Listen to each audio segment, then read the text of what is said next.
National medical centre میں آصف علی mixie کے مبینہ غلط علاج پر حالت تشویشناک ہو گئی۔ آصف علی مکسی کو ایمرجنسی میں کراچی کے نجی اسپتال منتقل کیا گیا، جہاں پر آصف علی مکسی کو انتہائی نگہداشت وارڈ میں وینٹیلیٹر پر رکھا گیا ہے۔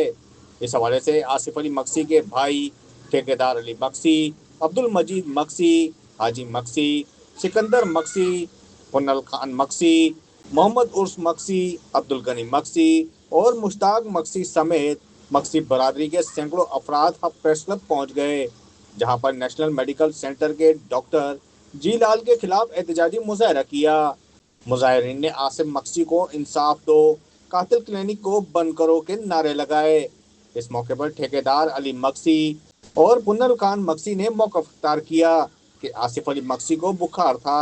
وہ 3 مئی کو چل کر نیشنل میڈیکل سینٹر گئے، جہاں پر ڈاکٹر جی لال نے 6 ڈرپ لگائے سے ہائی ڈوز انجیکشن لگائے۔ جب اسے اسپتال سے فارغ کیا تو اس کے دونوں ہاتھ اور دونوں پاؤں نے کام کرنا چھوڑ دیا اور بات بھی نہیں کر سکتا تھا۔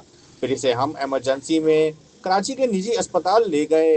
انہوں نے کہا کہ آصف علی مکسی کو انصاف دیا جائے، قاتل کلینک کو سیل کر کے ڈاکٹر کے خلاف انکوائری کی جائے۔ مظاہرین کا کہنا تھا کہ ہمیں پتہ چلا ہے کہ نیشنل میڈیکل سینٹر میں اس سے قبل بھی ایسے واقعات رونما ہو چکے ہیں۔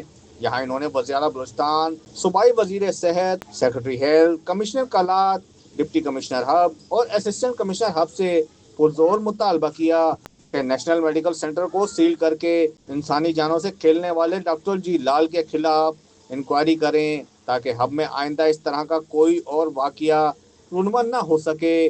شارق مشتاق کمبو، بلان ڈیجیٹل، ہب بلوچستان۔